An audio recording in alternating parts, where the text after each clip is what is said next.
কাপড়ের সাইড দিয়ে এরকম ডিজাইন কিভাবে করলাম। হ্যালো এভরিওয়ান, আমি চৈতি। আজকে আমি আপনাদের সাথে এই বাটারফ্লাই সিল্ক কাপড়ের ওপরে B7000 গ্লু এবং চুমকি দিয়ে ক্রাফট করে দেখাবো। সবার প্রথমে আমি এখানে একটা প্লাস্টিকের বাটি নিয়েছি এবং এই বাটিটার মাপ দিয়ে কাপড়ে এরকম চাঁদ শেপের মার্ক করে নিয়েছি মার্কার দিয়ে।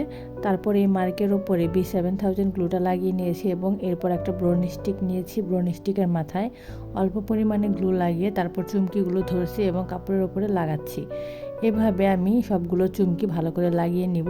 এই চুমকিগুলোর দাম 10 গ্রাম মাত্র 30 টাকা এবং B7000 গ্লুটার দাম মাত্র 110 টাকা। চুমকিগুলো লাগিয়ে নেওয়ার পর এটাকে ভালো করে শুকিয়ে নিয়েছি। শুকিয়ে নেওয়ার পর এখানে স্টিলের একটা প্লেটের ওপরে আমি কাপড়টা শক্ত করে লাগিয়ে নিয়েছি ক্লিপ দিয়ে। আমার কাছে এত বড় ফ্রেম ছিল না, এই জন্য আমি ফ্রেমের অল্টারনেট হিসাবে প্লেটটা ব্যবহার করেছি। আপনারা চাইলে ফ্রেমে লাগিয়ে কাপড়টা কাটতে পারেন। এখানে ধূপকাঠির মধ্যে ভালো করে আগুনটা জ্বালিয়ে নিয়ে তারপর কাপড়টা কীভাবে ইজিভাবে কেটে ফেলছি দেখতেই পারছেন। আর কেটে নেওয়ার পর ডিজাইনটা কতটা সুন্দর হয়েছে। আপনারা চাইলে এই ডিজাইনগুলো আপনাদের জামার নিচে বা ওড়নার সাইড দিয়ে করতে পারেন। ভিডিওটা কেমন লাগলো অবশ্যই কমেন্ট করে জানাবেন। আর এই পুঁতি পাথর এবং গ্লু অর্ডার করতে স্ক্রিনে দেওয়া হোয়াটসঅ্যাপ নাম্বারে নক করুন।